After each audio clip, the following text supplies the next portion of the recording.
England ഒന്നാം ഏകദിനത്തിൽ ഒരു തകർപ്പൻ വിജയമാണ് ഇന്ത്യ സ്വന്തമാക്കിയത്. ഇനി രണ്ടാമത്തെ മത്സരം കട്ടക്കിലെ ബാരാബതി സ്റ്റേഡിയത്തിൽ നടക്കാനിരിക്കുകയാണ്. ടീമിൽ എന്തെങ്കിലും മാറ്റങ്ങൾ വരാൻ സാധ്യതയുണ്ടോ ഇനി ഇന്ത്യയുടെ? ഇന്ത്യൻ ടീമിലെ മാറ്റങ്ങൾക്കുപരി ഇംഗ്ലണ്ട് ടീമിന് നാളത്തെ മത്സരം വളരെ നിർണായകമാണ്. 2020 പരമ്പര പരാജയപ്പെട്ടു, അവിടെ ഇന്ത്യ ജയിക്കുന്നു. രണ്ടാമത് ഏകദിനത്തിലേക്ക് വരുന്നു, ഏകദിനത്തിൽ ആദ്യ മത്സരത്തിൽ ഇന്ത്യ ജയിക്കുന്നു, അവിടെയും ഇംഗ്ലണ്ട് ടീം പരാജയപ്പെടുന്നു. അപ്പോൾ നിർണായക മത്സരമാണ് ഇംഗ്ലണ്ടിന് നാളെ. ഇംഗ്ലണ്ടിന് ജയത്തിൽ കുറഞ്ഞ ഒന്നും അവർക്ക് ചിന്തിക്കാൻ പറ്റില്ല. കാരണം ഈ ചാമ്പ്യൻസ് ട്രോഫി വരുവാണ്, അതിന് മുമ്പ് എല്ലാവർക്കും ഫോം കണ്ടെത്തണം, ടീമിൻ്റെ ഒരു സ്ട്രക്ചറൊക്കെ ഫൈനലൈസ് ചെയ്യണം. അങ്ങനെ കുറേ ഒരു വിഷമഘട്ടത്തിൽ കൂടെയാണ് ഇംഗ്ലണ്ട് ടീം കടന്നത്. പക്ഷേ ടീം ഒരു ഘടന നോക്കുകയാണെങ്കിൽ ഇംഗ്ലണ്ട് ടീമിൽ മാറ്റം വരാനുള്ള സാധ്യത വളരെ കുറവാണ്. കാരണം നിലവിലുള്ള ഏറ്റവും നല്ല ടീമാണ് ഇംഗ്ലണ്ട്. അവർ ഇപ്പോൾ ഇന്ത്യയിൽ ഏതെങ്കിലും പരമ്പരയിൽ കളിക്കും, ആദ്യ മത്സരത്തിൽ ഇറക്കിയിരിക്കുന്നു. അത് ബോളർമാരുടെ കാര്യത്തിലായാലും ബാറ്റ്സ്മാൻമാരുടെ നിലയിലായാലും. പക്ഷേ നമ്മൾ ഇന്ത്യൻ ടീമായിട്ട് കളിക്കാൻ തുടങ്ങുമ്പോൾ, ഇന്ത്യൻ ടീമിലോട്ട് വരുമ്പോൾ ഇല്ല, ഇംഗ്ലണ്ട് ടീമിൻ്റെ കാര്യത്തിൽ വരുമ്പോൾ ബാറ്റ്സ്മാൻമാരിൽ എല്ലാ റൂട്ട് അടക്കം ബട്ട്ലർ അടക്കമുള്ള നല്ല ബാറ്റ്സ്മാനാണ്. നല്ല ഓപ്പണിംഗ് തരുന്ന ഒരു നല്ലൊരു ഓപ്പണർമാർ. നല്ല തുടക്കമൊക്കെ കിട്ടി. പക്ഷേ അതിനുശേഷം സ്പിന്നർമാർ വരുമ്പോഴാണ് ഇംഗ്ലണ്ട് ടീമിന് പതർച്ച ഉണ്ടാകുന്നത്. പക്ഷേ അവരുടെ ഒരു റൂട്ടിൻ്റെ ഒരു ഇന്നിങ്സ് എത്രത്തോളം നാളെ ഇംഗ്ലണ്ട് ടീമിന് കരുത്താവുന്ന കാര്യം എന്നൊക്കെ സംശയമുണ്ട്. ബോളർമാരുടെ കാര്യത്തിലും മാറ്റമൊന്നും ഉണ്ടാവില്ല. കാരണം ഇന്ത്യയിലെ സ്പിൻ പിച്ച് സാധാരണ സ്പിൻ പിച്ചുകളായിരിക്കുമല്ലോ, അതിന് സമാനമായ ബോളർമാർ തന്നെയാണ് ഇംഗ്ലണ്ട് ടീമിലുള്ളത്. ആദിൽ റഷീദ് അടക്കമുള്ള ബോളർമാരുണ്ട്. ഫാസ്റ്റ് ബൗളിങ്ങിലോട്ട് വന്നു കഴിഞ്ഞാൽ ആർച്ചർ അടക്കമുള്ളുണ്ട്. മീഡിയം പേസറായിട്ട് ലിങ്സ്റ്റൺ അടക്കമുള്ളവരുണ്ട്. പിന്നെ റൂട്ട് ബോളർ ചെയ്യുന്നു. അങ്ങനെയുള്ള ബോളിംഗ് ഡിപ്പാർട്ട്മെൻറ്റിലോട്ട് വരുമ്പോൾ കാര്യമായിട്ട് പ്രശ്നം ഉണ്ടാവില്ല.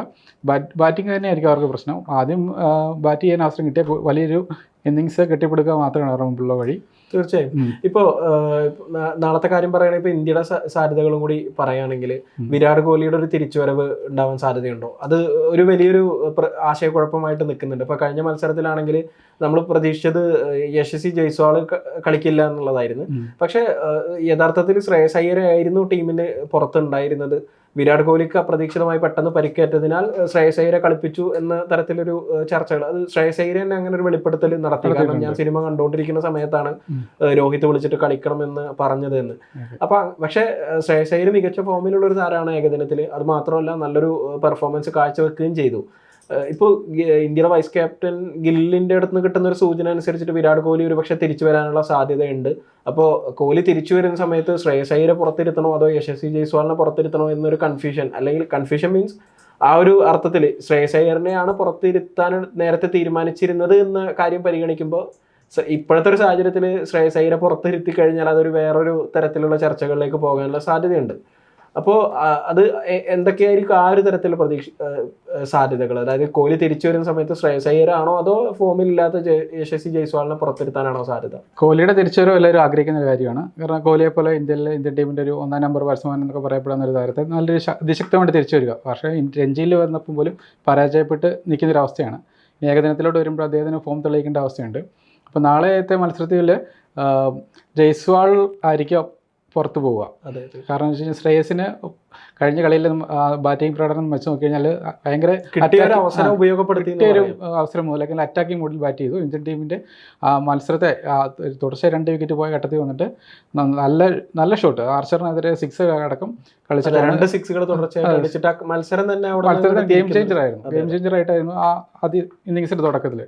അപ്പം അങ്ങനെ ഒരു ഘട്ടത്തിൽ ശ്രേയസിന് ഒരിക്കലും ഇന്ത്യ പുറത്തിരുത്താൻ സാധ്യത കുറവാണ്. പകരം ജയ്സ്വാളിനെ പുറത്തെടുത്തുക, കോഹ്ലിനെ കളിപ്പിക്കും. പകരം ഓപ്പണിങ്ങിൽ ഗില്ലും രോഹിത് ശർമ്മയും കൂടെ ഓപ്പൺ ചെയ്യും. അതിനായിരിക്കും സാധ്യത കൂടുതൽ. പിന്നെ ഒരു മാറ്റം വരാൻ സാധ്യത എന്ന് പറഞ്ഞു കഴിഞ്ഞാൽ പന്തിനെ കളിപ്പിക്കാനുള്ള സാധ്യത നാളത്തെ മത്സരത്തിൽ ഉണ്ടാവില്ല. ഇപ്പോൾ രാഹുൽ തന്നെ ആയിരിക്കും വിക്കറ്റ് കീപ്പ് ചെയ്യുക. അതുപോലെ തന്നെ അക്ഷർ പട്ടേലിൻ്റെ കാര്യത്തിലും മാറ്റം ഉണ്ടാവില്ല. രാഹുലിന് മുമ്പ് തന്നെ അക്ഷർ പട്ടേൽ ഇറങ്ങും. ഈ അക്ഷർ പട്ടേൽ കഴിഞ്ഞ് മത്സരത്തിൽ നല്ല മികച്ച ഒരു പ്രകടനമാണ് കാഴ്ചവെച്ചത്. അതും ഇതുപോലെ തന്നെ ഇംഗ്ലണ്ട് ബോളർമാരെ ഒരു ഭയവുമില്ലാതെ നേരിട്ടൊരു ബാറ്റ്സ്മാനാണ്.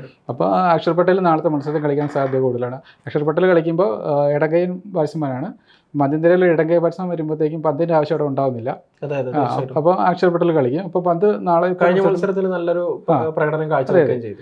അപ്പോൾ പന്ത് നാളത്തെ മത്സരത്തിൽ ഉണ്ടാവില്ല. അക്ഷർ പട്ടേൽ തന്നെയായിരിക്കും 5-ാമതായിട്ട് ഇറങ്ങുക. രാഹുൽ സ്വാഭാവികമായിട്ട് കഴിഞ്ഞ ദിവസത്തിൽ 6ാമത് ഇറങ്ങാനായിരിക്കും സാധ്യത. ബോളിങ്ങിലോട്ട് വരുമ്പോഴത്തേക്കും പേസർമാരായിട്ട് കഴിഞ്ഞ ദിവസത്തെ അതേ ലൈനപ്പ് തന്നെ ആയിരിക്കും. മുഹമ്മദ് ഷമി ഒരു വലിയ കുഴപ്പങ്ങളില്ലാത്തൊരു പെർഫോമൻസ് കാഴ്ചവെച്ചു. ഹർഷിത് റാണ ആണെങ്കിലും ഒരു ആദ്യം റൺസ് വഴങ്ങുന്ന ഒരു സാഹചര്യം ഉണ്ടെങ്കിൽ പോലും ശക്തമായി തിരിച്ചു വന്ന ഒരു റെക്കോർഡും സ്വന്തമാക്കി. അപ്പൊ ആ ഒരു അർത്ഥത്തിൽ ബോളിംഗ്, എനിക്ക് തോന്നുന്നു ബോളിംഗിൽ ഇന്ത്യയെ സംബന്ധിച്ച് വലിയ ആശങ്കകളൊന്നുമില്ല, ബാറ്റിങ്ങിൽ അത്രയും ഇല്ല എന്നുള്ള ഒരു ഇതാണ് കഴിഞ്ഞ മത്സരത്തിൽ നമ്മൾ കണ്ടത്. കാരണം ഒരു ഇംഗ്ലണ്ട് ഉയർത്തിയ ഒരു സ്കോർ നമ്മൾ വെറും 40 ഓവറിന് മുമ്പ് 38 ഓവർ ആ ഒരു സാഹചര്യത്തിൽ തന്നെ നമുക്ക് ചേസ് ചെയ്ത് എടുക്കാൻ സാധിച്ചു എന്നുള്ളതാണ് നമ്മൾ എടുത്തു പറയേണ്ട ഒരു കാര്യം. പിന്നെ ഇതിൽ ഇന്ത്യയെ സംബന്ധിച്ചൊരു പ്രതിസന്ധി ഉള്ളത് സീനിയർ താരങ്ങളുടെ ഫോം തന്നെയാണ്. രോഹിത് ശർമ്മയുടെ കാര്യം പറയുകയാണെങ്കിൽ രോഹിത് ശർമ്മ കഴിഞ്ഞ മത്സരത്തിൽ നിരാശപ്പെടുത്തി. മാത്രമല്ല 2023 ഓഗസ്റ്റിന് ശേഷം ഒരു 50+ സ്കോർ രോഹിത് ശർമ്മക്ക് ഉണ്ടായിട്ടില്ല എന്നുള്ളതാണ് കണക്കുകൾ വ്യക്തമാക്കുന്നത്. അപ്പൊ ആ ഒരു അർത്ഥത്തിൽ രോഹിത് ശർമ്മയെ സംബന്ധിച്ച് വളരെ ക്രൂഷ്യൽ ആയിട്ടുള്ള ഒരു മത്സരം കൂടി ആവില്ല ഇത്. രോഹിത് ശർമ്മയെ സംബന്ധിച്ച് ക്രൂഷ്യലാണ്. രോഹിത് ശർമ്മയ്ക്ക് ഒട്ടനവധി കാര്യങ്ങൾ തെളിയിക്കപ്പെടാനുണ്ട്. കാരണം ക്യാപ്റ്റൻസി പോലും ചോദിച്ചപ്പെടുന്ന ഒരു അവസ്ഥയാണ്. തീർച്ചയായിട്ടും ആ ഒരു മത്സരത്തിൽ ഫോം ഔട്ട് ആയതിന് തൊട്ട് പിന്നാലെ അടുത്ത മത്സരം ക്യാപ്റ്റൻസിയുമായിട്ട് ബന്ധപ്പെട്ടുള്ള ചർച്ചകൾ വന്നു. അടുത്ത ക്യാപ്റ്റൻ ആരാണെന്ന് നിലവിലിപ്പോ ബോർഡർ ഗവാസ്കർ ട്രോഫിക്ക് ശേഷം ക്യാപ്റ്റൻ ഇനി ആരാകണം എന്നൊരു ചർച്ച നടപ്പുണ്ട്. രോഹിത് ശർമ്മ ഫോമല്ല, കോഹ്ലി ഫോമല്ല. സ്വാഭാവികമായിട്ടും യുവതാരങ്ങളായിട്ടുള്ള ഗില്ലിനെ പോലുള്ള താരങ്ങൾക്ക് അവസരം കൊടുക്കും. ഗംഭീർ ആണെങ്കിൽ പരിശീലകനാണ്. ഗംഭീറിൻ്റെ ഒരു സ്വഭാവം വെച്ച് ടീമിൽ എപ്പോഴും മാറ്റങ്ങൾ, അതായത് പുതിയ ജനറേഷനിലുള്ള താരങ്ങൾ വരട്ടെ എന്നുള്ളൊരു താല്പര്യപ്പെടുന്ന ആളാണ്. അപ്പോൾ സ്വാഭാവികമായിട്ടും ഈ രോഹിത് ശർമ്മയെ അടുത്ത മത്സരത്തിലും കൂടെ പരാജയപ്പെട്ടാൽ രോഹിത് ശർമ്മയുടെ കാര്യം വിഷമഘട്ടത്തിലാവും. പിന്നെ അദ്ദേഹത്തിന് മുന്നിലുള്ളൊരു വലിയ വെല്ലുവിളി എന്ന് പറഞ്ഞു കഴിഞ്ഞാൽ ചാമ്പ്യൻസ് ട്രോഫിയാണ്. അവിടെയും പോയി ഇവിടെ ഫോം തെളിയിക്കാതെ യുഎയിലാണ് ഇന്ത്യ ഭൂരിഭാഗം ചാമ്പ്യൻസ് ട്രോഫി മത്സരങ്ങൾ നടക്കുന്നത്. യുഎയിലെ പിച്ചുകൾ എന്ന് പറഞ്ഞാൽ എല്ലാ സ്ലോ പിച്ചുകളാണ്. അവിടെ പോയിട്ട് ഇതേ അവസ്ഥയിൽ ബാറ്റ് ചെയ്യുകയാണെങ്കിൽ അവിടെയും രോഹിത് ശർമ്മയ്ക്ക് പരാജയമായിരിക്കും. കാരണം വെച്ച് കഴിഞ്ഞാൽ ഇപ്പോൾ നമ്മൾ ഇന്ത്യയിലെ ഇപ്പോൾ ഈ ഇംഗ്ലണ്ടുമായിട്ടുള്ള പരമ്പര നടക്കുന്ന മത്സരങ്ങൾ ഒരുവിധം തന്നെ ബാറ്റിംഗ് അനുകൂല പിച്ചുകളാണ്. യുഎയിൽ എന്ന് പറഞ്ഞാൽ എല്ലാ സ്പിന്നിന് അനുകൂലമായിട്ട് പിച്ചുകളായിരിക്കും. അപ്പോൾ ഇവിടുന്ന് ഫോം തെളിയിക്കണം ഈ രോഹിത് ശർമ്മയ്ക്കും കോഹ്ലിക്കും.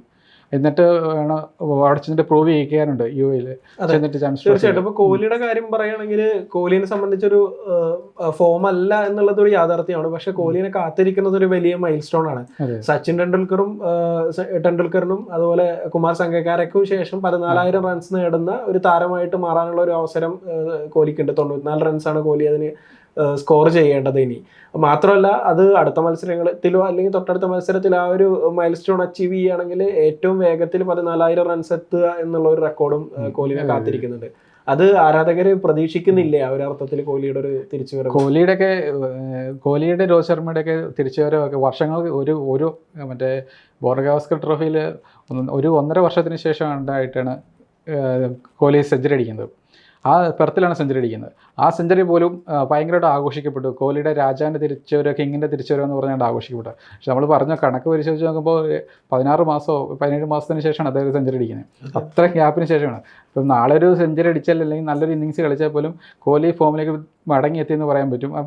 പറയും സ്വാഭാവികമായിട്ട് എല്ലാ മാധ്യമങ്ങളടക്കം എല്ലാ താരങ്ങളും എല്ലാവരും ഇങ്ങനെ കൊട്ടിഘോഷിക്കും. പക്ഷെ ആ എത്രത്തോളം അദ്ദേഹത്തിൻ്റെ ആ ഒരു നിലവിലത്തെ ബാറ്റിംഗ് സാങ്കേതികത്തൊക്കെ ഇനി നിലനിർത്താൻ പറ്റുമെന്നുള്ള കാര്യം നമുക്ക് അറിയണ്ടറിയാം. രഞ്ജിയിൽ ഔട്ടായ ബോൾ കണ്ടു കഴിഞ്ഞാൽ നമുക്ക് ഭയങ്കരമായിട്ട് ഈ പറഞ്ഞതുപോലെ രഞ്ജി എന്ന് പറയുന്നത് ഒരു അവസരമായിരുന്നു.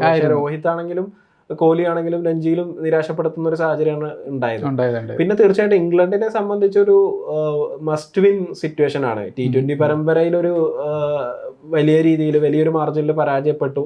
ഏകദിനത്തിൽ ആദ്യ മത്സരത്തിൽ ഒരു വലിയൊരു തോൽവി തന്നെയാണ്. അവസാന സമയത്ത് കുറച്ച് വിക്കറ്റുകൾ വീഴ്ത്താൻ പറ്റിയെങ്കിൽ പോലും ഒരു ഇന്ത്യ ഓൾറെഡി വിജയം ഉറപ്പിച്ച ഒരു സാഹചര്യത്തിൽ ഒരു മികച്ച വിജയം തന്നെ സ്വന്തമാക്കി. ആ ഒരു അർത്ഥത്തിൽ ഇംഗ്ലണ്ടിനെ സംബന്ധിച്ചാണ് മത്സരം ക്രൂഷ്യലാണ് എന്നുള്ള കാര്യത്തിൽ ഒരു സംശയവുമില്ല. പിന്നെ മറ്റൊരു കാര്യം, നമുക്ക് ഈ പിച്ചിന്റെ ഒരു സ്വഭാവം പരിശോധിക്കുകയാണെങ്കിൽ ഇവിടെ രണ്ടാമത് ബാറ്റ് ചെയ്യുന്ന ടീമിനാണ് കൂടുതൽ ഒരു ആധിപത്യം പലപ്പോഴും ഉണ്ടായിട്ടുള്ളത്. ഇവിടെ 19 ഏകദിന മത്സരങ്ങൾ നടന്നതിൽ 7 തവണ മാത്രമാണ് ആദ്യം ബാറ്റ് ചെയ്ത ടീം വിജയിച്ചിട്ടുള്ളത്. 12 തവണയും ചേസ് ചെയ്ത ടീമാണ് വിജയിച്ചിട്ടുള്ളത്. അതിൽ പ്രധാനമായിട്ടും ഈ ഒരു ഡ്യൂ ഫാക്ടറാണ്. രണ്ടാമത് ബാറ്റ് ചെയ്യുന്ന ടീമിന് കുറച്ചും കൂടി അനായാസമായിട്ട് ബാറ്റ് ചെയ്യാൻ പറ്റുന്നത്. ഇപ്പൊ കഴിഞ്ഞ മത്സരത്തിൽ നമ്മൾ പറഞ്ഞതുപോലെ തന്നെ കഴിഞ്ഞ മത്സരം ഇംഗ്ലണ്ട് ആദ്യം ബാറ്റ് ചെയ്തത് ഒരു വളരെ വലിയൊരു അർത്ഥത്തിൽ വലിയൊരു വെടിക്കെട്ട് ബാറ്റിംഗ് തന്നെയാണ് ഇംഗ്ലണ്ട് തുടക്കം കുറിച്ചത്. പക്ഷെ പിന്നെ ആ ഒരു അർത്ഥത്തിൽ കൃത്യമായ ഇടവേളകളിൽ ഇന്ത്യ വിക്കറ്റ് വീഴ്ത്തി തിരിച്ചു വന്നു ഇന്ത്യ. മാത്രമല്ല അവർ ഒരു 240, നമ്മൾ ആ ഒരു ആദ്യത്തെ സ്കോർ കാണുമ്പോൾ അങ്ങനെയല്ല, ഒരു 300 അടുത്ത സ്കോർ വരുന്ന ഒരു ഉയർന്ന സ്കോർ വരുന്ന മത്സരം എന്നുള്ള രീതിയിലാണ്. പക്ഷെ ഇന്ത്യ വളരെ അനായാസമാണ് ബാറ്റ് ചെയ്തത്. ഇപ്പോൾ കഴിഞ്ഞ മത്സരത്തിൽ ഇപ്പോൾ ശ്രേയസ് അയ്യർ ആണെങ്കിലും ഗില്ലാണെങ്കിലും ഒക്കെ മികച്ചൊരു ബാറ്റിംഗ് പ്രകടനം, അക്സർ പട്ടേൽ ആണെങ്കിലും ഒരു മികച്ച പ്രകടനമാണ് നടത്തിയത്. ആ ഒരു അർത്ഥത്തിൽ അതേ ഒരു രീതിയിൽ തന്നെ ആയിരിക്കും കട്ടക്കിലെ പിച്ചും പ്രതികരിക്കുന്നത്. ഡേ നൈറ്റ് മത്സരം വരുമ്പോൾ എന്തായിരിക്കും സ്വഭാവം? അതെ, ഡേ നൈറ്റ് മത്സരം ലൈറ്റിന് കീഴിൽ കുറച്ചും കൂടി ഈസി ആയിട്ട് ബാറ്റ് ചെയ്യാൻ പറ്റും, ഡ്യൂ വരും എന്നുള്ള ഇത് തന്നെയാണ് കൃത്യമായിട്ട് മനസ്സിലാക്കാൻ പറ്റുന്നത്. മാത്രമല്ല ഇപ്പൊ ഇവിടുത്തെ നമ്മള് ബാറ്റ്സ്മാൻമാരെ വലിയ രീതിയിൽ പിന്തുണക്കുന്ന ഒരു പിച്ച് കൂടിയാണ്. അതായത് 2017 ഇന്ത്യ ഇംഗ്ലണ്ട് മത്സരം വന്ന സമയത്ത് ഇന്ത്യ 381 റൺസ് അടിച്ചിട്ടുള്ള ഒരു ഗ്രൗണ്ട് കൂടിയാണ്. അവിടെ ആ മത്സരത്തില് രണ്ടാമത് ബാറ്റ് ചെയ്തിട്ട് ഈ സ്കോർ ചേസ് ചെയ്തിട്ട് ഇംഗ്ലണ്ട് 366 വരെ എത്തിയിട്ടുണ്ട് എന്നുള്ളതും വളരെ ഒരു കാണേണ്ട ഒരു കണക്ക് തന്നെയാണ്. പക്ഷെ മൊത്തത്തിൽ നോക്കുകയാണെങ്കിൽ സ്പിന്നർമാർക്കാണ് ഇവിടെ ഒരു കുറച്ചും കൂടി ആനുകൂല്യം കിട്ടുന്നത്.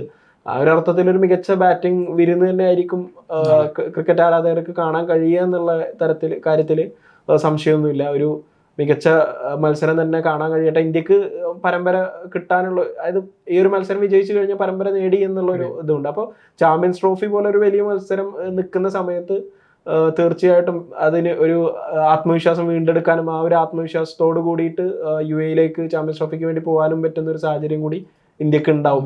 അങ്ങനെ ഒരു മികച്ച മത്സരം തന്നെ കാണാൻ കഴിയട്ടെ എന്ന് നമുക്ക് പ്രതീക്ഷിക്കാം.